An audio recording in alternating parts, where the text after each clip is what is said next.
Esse é um dos maiores mistérios da Europa e também que eu já trouxe aqui pro canal. É um daqueles casos, gente, que parecem ter saído de filme, de tão doido e cheio de teoria. Na década de 70, uma mulher foi encontrada carbonizada nas pedras de um lugar conhecido como Vale da Morte, ou também o nome dele, que é Vale de Isdalen, na Noruega. E com a investigação, a polícia foi percebendo que seria muito difícil descobrir os segredos sobre a identidade dessa mulher e também da morte dela. Aqui é Erika Miranda e esse é o podcast Casos Reais. Para quem não me conhece, eu trago aqui um episódio novo, um caso novo, toda quarta-feira no podcast, tanto no Spotify, no YouTube, está disponível em qualquer plataforma, tanto de podcast quanto também do YouTube. E quem não me conhece, vai lá no meu Instagram é @erica_mirandas, com S no final, e por lá eu recebo muitas sugestões de vocês, recebo mensagem, posta que você está escutando aqui o podcast, que eu com certeza, se você postar no Stories e me marcar, eu vou com certeza ver e vou conversar com você e tal. Enfim, eu recebi sugestão porque eu fiz o caso Somertown e o caso de Somertown. Pra quem não escutou, pra quem ainda não conhece, é um caso mais antigo aqui do podcast. E ele é muito parecido com esse caso aqui, muito parecido mesmo. Na hora que eu vi esse caso, eu me lembrei do Somertown. E várias pessoas me mandaram como sugestão esse, porque escutaram Somertown. Então, se você quiser mandar a sua sugestão, vai lá no site do Casos Reais, sempre deixo na descrição. E por lá eu recebo direto no meu e-mail. Então é isso, gente. Não deixem de avaliar o podcast, é muito importante, porque assim a plataforma entende que vocês gostam do podcast. E eu vou parar de falar, então vamos pro caso da semana. Então agora vamos pro episódio da semana, e esse é o caso da mulher de Isdalen.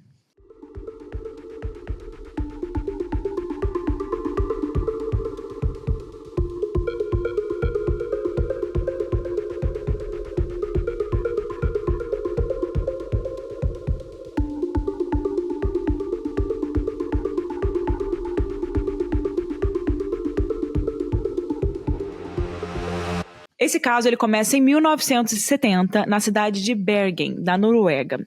Bergen é a segunda maior cidade da Noruega e hoje em dia é muito popular por turistas. Mas ela é cercada também por 7 montanhas e tem paisagens naturais lindas, misturando rios, árvores, neve. E entre essas montanhas existe um vale chamado Isdalen, que significa gelo. E apesar dessa paisagem linda, o Vale de Isdalen também tem um apelido, como eu falei para vocês, macabro, de Vale da Morte. Não é um lugar assim, digamos, que eu gostaria de dar uma voltinha, um lugar chamado Vale da Morte. Eu falaria, muito obrigada. Se você quiser ir, vai dar um passeio que eu te espero, porque o Vale da Morte eu prefiro ficar em casa. Enfim, ele recebeu esse apelido ali porque, como vocês podem imaginar, muitos turistas e aventureiros já faleceram nesse vale, tanto em caminhadas quanto em escaladas. É um nome muito comum, né, para esses lugares que são um pouquinho mais complicados, que tem ali talvez mais perigosos. Então, assim, realmente todos os lugares, assim, todas as cidades, eu acho que tem algum lugar que se chama Vale da Morte ou qualquer outra coisa, porque são realmente uma curva complicada de carro, porque acontecem acidentes com frequência, né? Enfim, como já diz o nome, a região é bem fria e tem muita neblina, então isso torna também as trilhas mais perigosas do que o normal, então isso ajuda ali para que seja um lugar mais perigoso. Além disso, também é um vale cheio de encostas e precipícios, e na Idade Média, isso fazia com que o local fosse muito procurado por pessoas que queriam tirar, né, a vida. E como se tudo isso já não bastasse ali para trazer a má fama para esse lugar, né, ou fazer com que as pessoas já ficassem longe desse lugar, em novembro de 1970, a população da Noruega descobriu mais uma tragédia que marcou para sempre essa região. É o caso de hoje. E era a manhã do dia 29 de novembro, um domingo. Um homem de meia idade estava passeando ali com as suas 2 filhas, né, crianças, e por uma trilha desse vale de Isdalen. Não existem mais informações sobre esse homem, por mais que esse não seja um lugar muito seguro ali para passear com 2 crianças, né? A gente imagina que essa parte da trilha era um pouco mais tranquila. Então, no meio da caminhada, as 2 meninas reclamaram com o pai que estavam sentindo ali um cheiro de queimado, e era um cheiro muito forte e estranho. Então, o pai delas resolveu ir atrás desse cheiro para poder saber o que era. E para seguir o cheiro, o pai precisou sair da trilha. Assim que ele encontrou de onde o cheiro vinha, ele tomou um susto, gente, sim. Era uma imagem terrível. No meio de várias pedras cobertas por cinzas, estava o corpo de uma mulher carbonizado. E para vocês terem uma ideia, a pele dela estava tão queimada que não era nem possível enxergar o seu rosto. Ela estava presa ali entre essas pedras e os braços dela estavam tipo erguidos em uma pose de boxeador, ou seja, assim, dobrados na frente no corpo. Isso é bem comum quando a gente encontra ali alguém que morreu carbonizado, porque é como se fosse o jeito de se recolher, o corpo faz assim, né? Bom, na mesma hora, o pai e as meninas saíram correndo dali e ligaram para a polícia de Bergen, informando onde eles tinham encontrado esse corpo. A polícia chegou muito rápido e um dos primeiros a encontrar esse local foi um advogado policial chamado Carl Harvor, que sentiu o cheiro de carne queimada de longe. Ele saiu da trilha para encontrar o corpo e ele logo percebeu que aquele trecho das pedras não era um ponto de passagem para caminhadas. Os peritos, eles isolaram a cena e tiraram algumas conclusões a partir do que eles viram. Primeiro, era que a cena do crime já estava fria. Tanto o corpo quanto as pedras e a grama estavam gelados. Eles não conseguiam dizer ali com certeza a data da morte, mas parecia estar ali há alguns dias.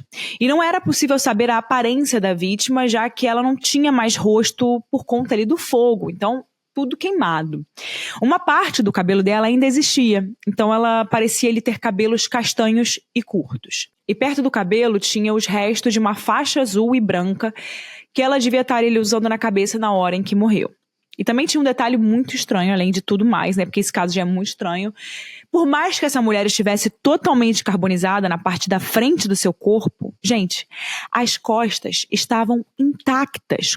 Era como se alguém tivesse ateado fogo enquanto ela estava de frente e quando ela caiu, o fogo não se espalhou mais. Inclusive, pela forma como ela caiu, os peritos determinaram que ela foi caminhando para trás, tentando fugir ali dessa fonte de calor. Os policiais procuraram qualquer origem de fogo ali perto, como fogueiras apagadas ou qualquer coisa do tipo, mas não encontraram nada. E a partir do que dava para poder identificar sobre a mulher, os peritos deram uma estimativa ali da idade dela. E ela parecia ter entre 25 e 35 anos. Então ela tinha mais ou menos ali 1,70 m de altura e parecia ter um rosto bem pequeno e redondo. Eu vou inclusive colocar aqui, se você estiver vendo pelo YouTube ou pelo Spotify, você consegue ver a imagem do podcast. E vou colocar aqui para vocês a imagem do desenho de como ela seria. Ela também parecia ter ali algumas marcas no pescoço, mas era difícil dizer o que causou essas marcas. Elas podiam ter sido feitas por alguém, mas também podiam ter acontecido ali em alguma queda ou batida. E para completar, do lado do corpo tinham alguns objetos. E esses pareciam ser objetos pessoais da vítima, e eles estavam ali organizados um do lado do outro, como se alguém tivesse arrumado esses objetos. Até parecia até um tipo de ritual, né, de tão organizado que aquilo estava.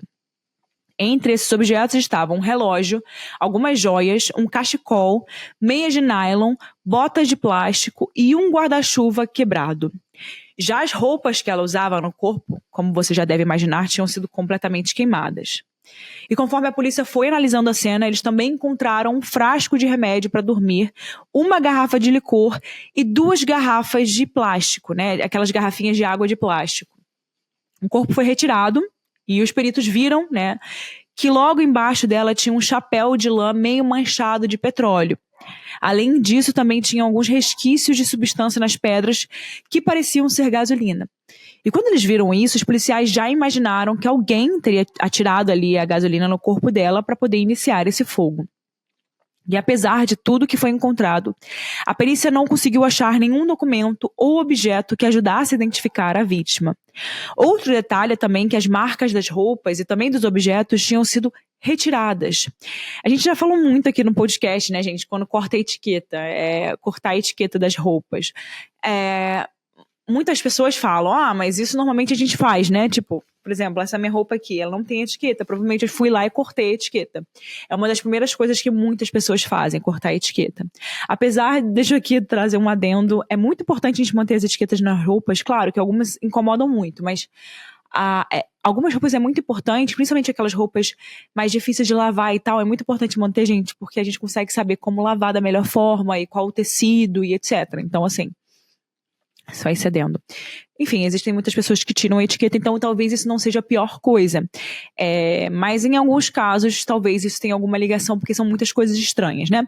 O cachecol e o chapéu estavam ali sem as etiquetas também. E, por exemplo, quem tira a etiqueta de um chapéu, sabe? Tipo. E já as garrafas estavam sem os rótulos. Então, assim, é uma junção de coisas estranhas. Não é só a roupa que tá com a etiqueta cortada. É uma junção, tipo garrafa sem rótulo, chapéu, cachecol, é tudo, sabe? Normalmente a gente tem uma coisa sem e a outra com, né? Enfim, tudo sobre a morte dessa mulher parecia calculado, como se alguém tivesse se esforçado para ela não ser identificada. Algumas horas depois, o corpo ele foi levado para autópsia. Ela tinha muitas partículas de fumaça no seu pulmão e monóxido de carbono no sangue. Ou seja, ela ainda estava viva quando ela foi queimada, gente. Sim, uma pessoa queimada viva. É o pior tipo de morte que existe. É horrível. Eu não sei porque eu não passei, mas assim, dizem que é uma das piores mortes no mundo, né? Mesmo assim, não é possível dizer se ela estava consciente na hora em que morreu, já que o médico legista encontrou ali 50 pílulas para dormir no organismo dela. E como essas pílulas elas não tinham sido absorvidas pelo organismo, o legista concluiu que ela tomou as pílulas e logo em seguida foi carbonizada. Inclusive, essas pílulas eram as mesmas que tinham sido encontradas nas pedras perto do corpo dela. A autópsia também revelou que a mulher nunca teve filhos e que tinha ali alguns dentes diferentes, tipo, uns dentes muito diferentes dos outros. Ela teve ali aproximadamente 14 obturações nos dentes e tinha várias coroas de ouro neles. Isso era um tratamento bem caro e não era comum entre os dentistas da Noruega. Então, quando os detetives receberam as informações do legista, alguns já pensaram que ela teria tirado a própria vida. Afinal, ingerir aquelas 50 pílulas com certeza resultaria na morte. Agora, antes de continuar, como sempre, bebam a sua água, né? A minha tá aqui do lado de novo, naquele balde imenso. Uma água aqui com gás, então bebam a sua água. Porém, gente, por que ela teria fogo em si mesma? Será que aquilo fazia parte de algum ritual ali para tirar a própria vida? Bom, como o Vale de Isdalen já tinha esse histórico ali negativo, até que fazia sentido, mas como ela teria se queimado só na frente do seu corpo? E por que alguém teria, esse tipo de morte, sei lá, você escolher esse tipo de jeito, tacar fogo. E pensando em todas essas opções, um crime era mais provável. Nos próximos dias, isso ali virou, claro, a principal notícia na cidade de Bergen. Como lá era um lugar tranquilo, onde mortes violentas não eram comuns, todo mundo queria saber o que tinha acontecido com aquela mulher misteriosa. E já a polícia precisava primeiro descobrir quem era ela, né? Alguns detetives foram perguntando pela cidade se alguém tinha visto uma mulher, né, naquela altura e com aquelas características que eles pensavam que ela tivesse. Eles perguntaram principalmente em comércios ou casas próximas ao Vale de Isdalen, já que em algum momento essa mulher tinha passado por ali. A partir disso, algumas pessoas se lembraram de ter visto uma mulher como ela por ali, né, com aquelas características. Eles deram ali alguns depoimentos e a polícia criou um retrato falado que foi divulgado em todos os jornais de Bergen. Nas notícias, a polícia pedia por qualquer informação sobre essa mulher. E foi aí que surgiu uma pista. O departamento de bagagens da estação de trem de Bergen entrou em contato com a polícia dizendo que 2 malas foram encontradas por lá, abandonadas.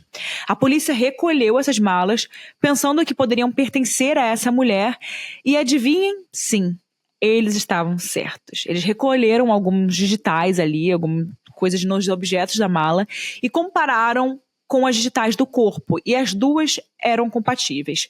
Dentro das malas tinham alguns objetos, como, por exemplo, roupas, perucas, dinheiro alemão e norueguês, moedas belgas, inglesas e suíças, um pente, uma escova de cabelo, alguns cosméticos, colheres de chá e um tubo de creme para eczema. Em uma das malas também tinha um óculos com lente 100 grau. Para finalizar, eles encontraram um diário. E quando eles viram isso, eles acharam que iriam identificar a vítima, né, muito rápido. Mas não foi bem assim. O diário tinha ali algumas anotações feitas em códigos com números e letras e não tinham nenhum nome ou endereço. As roupas e perucas estavam sem etiquetas também. Além disso, os cosméticos estavam sem rótulos. Então a polícia até tentou rastrear ali de onde eram os cosméticos, mas não conseguiu. Alguns detetives entraram em contato com grandes lojas de departamentos no exterior para ver ali se tinha algum funcionário que reconhecia alguma embalagem. Mas infelizmente, nenhuma loja reconheceu. Só um objeto nas malas conseguia ali ajudar na investigação. E era uma sacola de uma loja de sapatos que ficava em Bergen. Eles foram até essa loja e perguntaram pela mulher misteriosa. O filho do dono, chamado Rolf, contou para os detetives que 3 semanas antes, ele atendeu uma mulher que comprou botas azuis de borracha. E quando ele descreveu essas botas, os detetives perceberam que elas eram iguais às botas encontradas junto do corpo, no Vale de Isdalen. O dono ainda disse que se lembrava da mulher porque ela tinha demorado muito para escolher essas botas. Então ela passou ali um bom tempo na loja. Durante esse tempo, a mulher falou bastante com ele e fez várias perguntas sobre as botas. De acordo com Rolf, a mulher era bonita, com cabelos castanhos escuros e muito bem vestida. Ela também falava com calma e não parecia nervosa ou preocupada. Ele também se lembrava que ela tinha um cheiro meio estranho, como se fosse de alho, assim, forte, né? Ou algum tipo de tempero de cozinha. Ele disse que o inglês não era a língua nativa dela, já que ela não sabia muitas palavras e tinha sotaque forte. Porém, ele não sabia exatamente de onde seria esse sotaque. Essa mesma loja também vendia guarda-chuvas e os detetives achavam que o guarda-chuva achado na cena do crime também tinha sido comprado lá. E ao saírem da loja, os policiais resolveram perguntar pela região ali se mais algum comerciante tinha visto ou falado com essa mulher. Isso porque, se ela não morava na cidade, ela não teria se deslocado tanto para ir atrás de uma bota. Então era possível que ela tivesse se hospedado ali por perto. E eles estavam certos. A partir de alguns relatos de comerciantes, os policiais chegaram até o hotel San Svitun. Não sei, gente, pronunciar o nome desse hotel. E lá os recepcionistas identificaram essa mulher, né, de quem os detetives estavam falando, e deram a lista de hóspedes que tinham um nome ali para essa mulher. Era Fenella Lord. Então esse foi o primeiro nome que eles relacionaram com aquele corpo. Eles até compararam a letra do registro do hotel com a letra do diário encontrado nas malas e era a mesma letra. Isso deixou os policiais mais esperançosos ali no primeiro momento, porque agora eles tinham um nome. Mas isso não durou muito tempo, já que Fenella Lord era um nome falso. Os detetives usaram a caligrafia da mulher para poder fazer pesquisas em hotéis da Noruega. E com isso, vários hotéis identificaram a caligrafia nos registros ali dos últimos meses. E os policiais descobriram que a Fenella já tinha se hospedado, gente, em vários lugares diferentes, usando pseudônimos. Alguns dos nomes que ela usava ali muito comuns eram Geneviève, Lancier, Claudia Tilt, Claudia Nielsen, Alexa Merchet e Vera Jarley. Bom, vários nomes, ali uns franceses, né? De março até novembro de 1970, a Fenella, né, entre aspas, ficou viajando por cidades da Noruega e se hospedando em hotéis. A cada registro que ela fazia, ela também colocava o endereço de um país diferente, como, por exemplo, Inglaterra dessa vez, Bélgica no outro. E como a maioria dos hotéis exigia ali um número de passaporte nos formulários, os detetives eles concluíram que a mulher tinha vários passaportes falsos. Além disso, ela parecia ter chegado na cidade de Bergen no dia 9 de novembro, ou seja, 20 dias antes da sua morte. Ela se hospedou no hotel St. Sivant, não sei se eu estou falando certo, no dia 9 até o dia 18, sob o nome de Fenella, como eu disse, né? Depois ela foi para o hotel Rosenkrantz, usando o nome de Senhora Linfoff. Não sei se eu também estou falando certo. Por fim, no dia 19 até o dia 23, ela usou o nome de Elisabeth Linhoff para se hospedar no hotel Hordenheim. Depois disso, os registros com a caligrafia dela acabaram. A polícia também investigou os táxis que ficaram por perto ali do hotel e com isso, detetives descobriram que quando a mulher fez o check-out ali do hotel, ela pegou um táxi para a estação de trem. Lá os rastros dela acabavam, já que ela tinha provavelmente deixado as malas na estação e voltado para a cidade de Bergen. Isso fez os policiais pensarem que ela teria morrido naquele mesmo dia 23 ou ali nos dias seguintes. Então os detetives conseguiram alguns depoimentos de testemunhas que achavam que viram a mulher depois da estação de trem.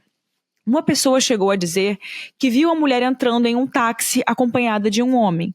Já outra pessoa disse que viu uma mulher correndo perto da trilha do Vale de Isdalen, sendo seguida por 2 homens. Essa testemunha disse que nenhum dos 3 parecia estar com roupas de trilha. Isso já era uma grande pista, já que indicava que a mulher não foi sozinha para o Vale de Isdalen. Então, tudo apontava para um assassinato. Mesmo assim, a polícia não descobriu, né, mais nada sobre quem seriam esses homens ou com quem a mulher foi vista, né? E antes que você pense, né? E o motorista de táxi? Será que ele não se lembra, né, dessa mulher para poder dizer se ela estava acompanhada ou não? Bom, a polícia tentou encontrar qual táxi teria levado ela até a estação, mas o homem nunca foi identificado, né? A polícia de Bergen emitiu vários comunicados para a Interpol, a Polícia Internacional, para que outros países ajudassem no caso com qualquer pista sobre a identidade da vítima. Porém, nenhuma autoridade estrangeira deu qualquer informação. E aí começam a surgir várias teorias, né? Identidades falsas, perucas e uma morte misteriosa. Será que isso poderia ter sido explicado ali pelo fato dela ser uma agente secreta, né? Ou uma criminosa? Os policiais começaram a pensar nessa possibilidade e isso faria com que a identificação dela fosse praticamente impossível. Vale dizer que nenhum documento dela foi encontrado em nenhum dos hotéis da Noruega por onde ela passou. Os funcionários dos hotéis de Bergen, onde ela ficou, disseram que se lembravam muito bem dela. De acordo com eles, como eu disse, ela era elegante, quieta e séria. Como vocês sabem, eles também falaram que ela não sabia falar inglês muito bem, mas sabia falar alemão e flamengo, que é a língua oficial da Bélgica. Os últimos endereços que ela tinha dado nos registros de hotéis também eram da Bélgica, então era possível que ela realmente fosse belga. Uma garçonete de um dos hotéis contou para os detetives que viu essa mulher jantando com 2 oficiais da Marinha Alemã. Um deles parecia ter um alto cargo. Além disso, os 3 não estavam conversando apesar de estarem jantando juntos. Essa garçonete, ela disse que ficou encantada por essa mulher, porque ela era muito autoconfiante e estilosa. Algo que também chamou a atenção dos funcionários dos hotéis por onde ela passou é que ela sempre pedia para trocar de quarto. Em um dos hotéis, ela pediu para trocar de quarto 3 vezes. Parecia realmente que ela estava fugindo de algo ou de alguém. Pelo que eles tinham visto, ela também fumava, né? Muito comum na Europa, principalmente alguns anos atrás. Um funcionário de um hotel disse que a mulher conversou com ele e contou que trabalhava como vendedora de antiguidades. Porém, para a polícia, aquilo tinha sido mais uma mentira, assim como as identidades falsas. Além dos oficiais da Marinha, a mulher não foi vista conversando com mais ninguém nos próximos dias. E esses homens não foram identificados. Na época, Bergen não recebia tantos turistas estrangeiros e, por isso, essa mulher chamou muito a atenção dos funcionários dos hotéis. Isso também ajudou a reforçar a ideia de que ela era uma espiã e não uma turista comum. Outra coisa que ajudava nessa teoria era a mensagem codificada no diário. Depois de alguns dias, os detetives conseguiram descobrir ali do que se tratava. Aparentemente, aquele era um registro dos lugares que a mulher tinha visitado. Os números eram as datas, né, dos dias, e as letras eram um lugar. P, por exemplo, era de Paris. O trecho O30BN5 seria o tempo de viagem dela até Bergen, de 30 de outubro a 5 de novembro. Um escritor de Bergen chamado Gunnar Stallensen diz que esses códigos eram comuns durante a Guerra Fria. De acordo com ele, abre aspas, nessa época realmente existiam muitos espiões na Noruega, incluindo espiões russos, fecha aspas. E vale lembrar que quando esse caso aconteceu, a Europa ainda estava vivendo a Guerra Fria. Nesse período, surgiram muitas histórias de espionagem pelo mundo, assim. Então, era comum que a teoria mais óbvia para esse caso fosse de uma agente secreta que foi assassinada ali durante uma missão. Uma emissora de rádio e TV chamada NRK deu uma notícia sobre o caso falando que alguns serviços de inteligência noruegueses estavam investigando a possibilidade da mulher misteriosa ser uma agente. Essa notícia também falava que uma testemunha viu a mulher infiltrada em testes de foguetes militares. No fim, essas pistas nunca levaram a nada e nenhum outro governo da Europa ou da Ásia foi a público identificar a mulher como uma agente. Até porque, se ela fosse uma agente especial, muitos governos nem poderiam fazer algo desse tipo. Depois de um mês de investigação, a polícia decidiu encerrar o caso em janeiro de 1971, declarando a causa da morte como suicídio por conta dos remédios para dormir. Isso levantou várias dúvidas e fortaleceu a teoria da agente secreta, já que era uma investigação muito recente para ser encerrada tão cedo. O advogado policial Carl Harvor disse que tinha sido o primeiro a chegar na cena do crime e fala que ele e outros investigadores discordam da declaração, dela ter tirado a vida e do encerramento do caso. O detetive Harold Osland foi um desses investigadores e ele guardou por vários anos muitas informações dessa investigação, se caso um dia esse caso ali fosse reaberto. A neta de um dos detetives, chamada Cecily Flo, disse que o avô ficou muito frustrado com esse caso e que ele criou uma desconfiança da polícia. Isso porque ele achava que estavam ali colocando barreiras no seu trabalho e na investigação. Apesar dos protestos desses investigadores, a mulher de Sdalin foi velada em fevereiro de 71. Foi feito um funeral católico e os policiais decoraram um caixão com flores. Vários detetives estavam presentes e eles se lembram de ficarem muito tristes porque aquela era uma, abre aspas, mulher desconhecida, enterrada num país estrangeiro e sem qualquer parente presente, fecha aspas. Eles fizeram um álbum de fotos do funeral e do enterro, para caso ali a família da mulher de Sdalin se identificasse algum dia. Ela também foi enterrada num caixão de zinco, que é um material que não se decompõe. Só o maxilar da mulher não foi enterrado, sendo mantido em laboratório se alguma pista surgisse no futuro. E por o caso ter sido encerrado tão cedo, vários jornalistas ou escritores, eles começaram a teorizar que alguém teria tentado abafar esse caso. Talvez a mulher de Sdalin tivesse realmente envolvida em algo muito maior. Algumas informações sigilosas do governo norueguês começaram a sair na mídia. Entre elas, uma informação de que o Serviço Secreto da Noruega tinha investigado o caso da mulher de Sdalin por conta própria. Além disso, tinham registros de que a investigação estava ali focada no trajeto que a mulher tinha feito, passando por cidades específicas nos últimos meses. Eles estariam interessados nisso porque o trajeto dela era o mesmo trajeto de um foguete norueguês chamado Penguin. E se vocês lembram, esse já era o segundo depoimento envolvendo um projeto sobre um foguete.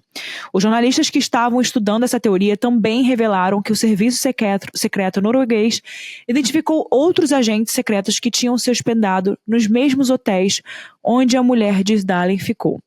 Só que se a gente for pensar, essas notícias da época eram um pouco estranhas. Como que uma investigação do serviço secreto teria vazado tão fácil na mídia? Mesmo assim, as dúvidas sobre o caso foram mantidas e ele se tornou um dos maiores mistérios da Europa. Ao longo dos anos, vários jornalistas e autores voltaram a falar sobre o caso, relembrando a história ali no começo dos anos 2000. Algum tempo depois, no ano de 2016, ela voltou a ser notícia e a polícia resolveu reabrir o caso.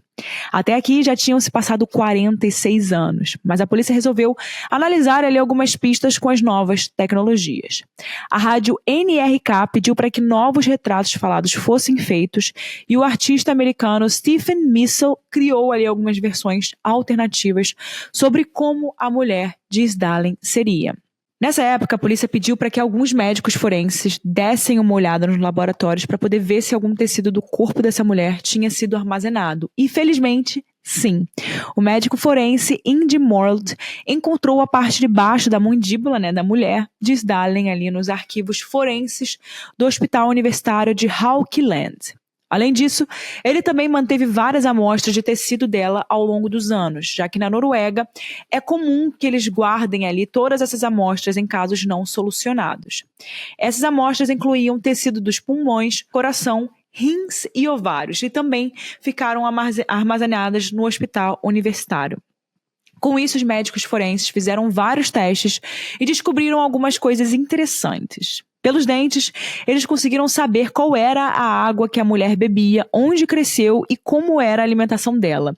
Nessas análises, eles concluíram que ela nasceu na década de 1930, na Alemanha, mas se mudou para a França ou para a fronteira entre a França e a Alemanha, enquanto ainda era criança. Ou seja, quando ela morreu, ela teria quase 40 anos. Alguns estudos também foram feitos sobre a sua caligrafia. Ela indicava que a mulher teria ido para a escola na França ou em algum país vizinho.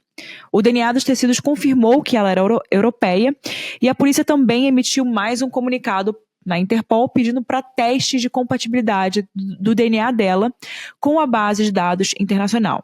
Mesmo assim, até agora, nenhum DNA foi compatível, indicando que a mulher não estava na base de dados. E com as novas tecnologias, a polícia também fez uma reconstrução facial para mostrar como a mulher de Sdalin seria. Nessa reconstrução, eles até mostraram que ela tinha os 2 dentes da frente separados. Ao longo dos anos, vários pesquisadores criaram teorias para esse caso. Uma dessas teorias dizia que a mulher fazia parte de uma rede de prostituição. Já outra falava que ela estaria envolvida no tráfico de obras de artes ou em algum outro projeto ilegal muito grande. Mesmo assim, elas nunca passaram de teoria, já que nunca existiram evidências ou qualquer coisa que ajudasse a confirmar a identidade dela. Em 2018, a emissora NRK e a BBC publicaram um podcast chamando Death in Ice Valley, que fala sobre esse mistério, né? Tipo, morte no Vale Gelado. E eles falam sobre esse caso, levam testemunhas que deram seus depoimentos para a polícia e discutem teorias. Nessa época também foi criada uma página no Facebook com o mesmo nome do podcast, onde pessoas do mundo todo discutem essa história. Em 2019, o jornal francês Le Républicain Lorraine fez uma matéria sobre o caso e um homem contactou ali o jornal para dizer que conhecia essa mulher. Depois disso, o jornal entrevistou esse homem e publicou informações sobre a entrevista.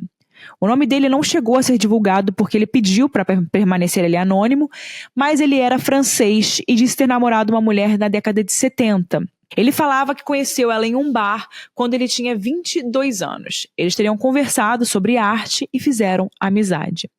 Ela disse que estava ali hospedada com alguns amigos perto desse bar, mas nunca dava muitas informações. Ela era bem misteriosa, não falava dela mesma e do seu passado. E além disso, ela tentava parecer mais jovem do que ela realmente era. Ela dizia ter 26 anos, mas com aquelas análises ali de 2016, a gente sabe que ela tinha ali perto dos 40.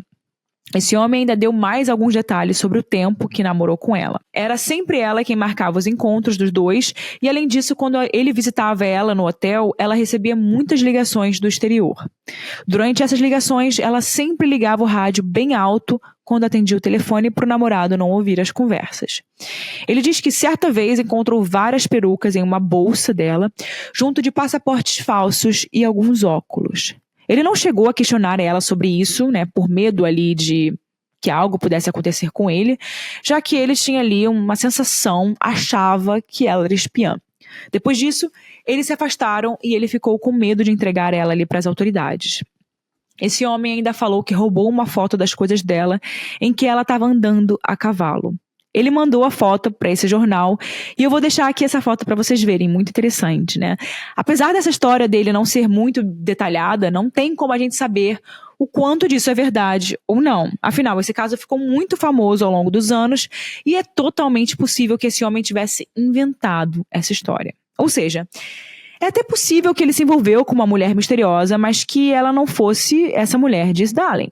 De qualquer forma, é de se pensar que alguém ali em algum lugar sempre sabe de algo e tem alguma pista, né? Até hoje, 2024, a identidade da mulher, diz Darling, é um mistério, assim como a sua morte. A emissora NRK ainda trabalha muito nesse caso e pede para que qualquer informação sobre ele seja dada no e-mail isdal@nrk.no. Eu vou deixar aqui na descrição. Mas e você? O que você acha que aconteceu com essa mulher? Quem ela era? O que aconteceu? Agora é a hora da minha opinião. Basicamente, eu acho que ela trabalha com algum serviço secreto. Simplesmente. Clássico. Eu não vejo outro motivo, eu não vejo outra razão, eu não vejo nada. Pra mim, é isso.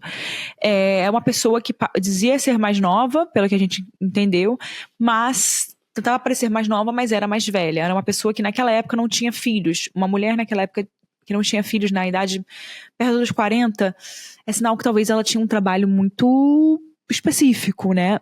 Porque, gente, ela nasceu em 1930, mais ou menos. Então, vocês entendem o que eu quero falar? Eu acho que ela estava relacionada a algum serviço secreto, alguma coisa do tipo, porque não tem por que uma vida ser tão detalhada, ser tão calculada para não ser encontrada, né? Tipo, diário. Então, para mim, é isso. E pra vocês? O que vocês acham? Eu acho que ela tenha sido queimada ou queima de arquivo ou pelas pessoas que não querem que ela fale sobre algo que ela estava trabalhando sobre. Ou o lado oposto do que ela estava trabalhando sobre. Enfim, é isso. O que vocês acham? Deixa aqui nos comentários. Então é isso, pessoal. Vejo vocês semana que vem em mais um episódio aqui. Tchau, pessoal. Não deixa de compartilhar nas suas redes sociais que você está escutando Casos Reais. Bota ali e me marca, por favor. Beijo, pessoal. Tchau.